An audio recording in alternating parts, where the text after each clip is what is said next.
ओए कसम वो देख सूरज,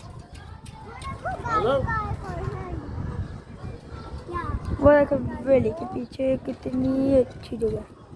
वैसे नाना नाना जी शेर जी पिंजरे में पता है इतने कबूतर आज बैठ गए हैं।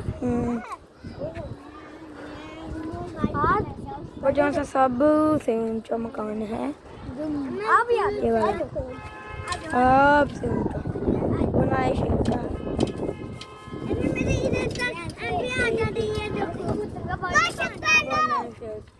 वैसे कबूतर का बाजा कहाँ डालते थे?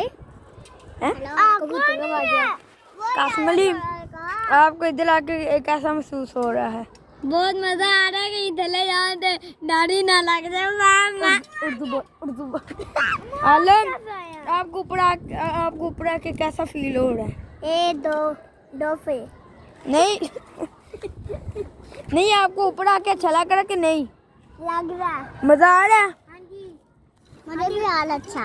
आपको कैसा लग रहा है ऊपर आके? मुझे भी अच्छा लग रहा है। मजा आ रहा है? हाँ। अच्छा ते मैंने मार दो। वो है हमारा घर, वो तो सागली पड़ी है टूटी मोमदली की। वो सब टायर नजर नहीं आ रहा। वो ये हमारी माउंटी, ये नानू की माउंट कितनी बड़ी।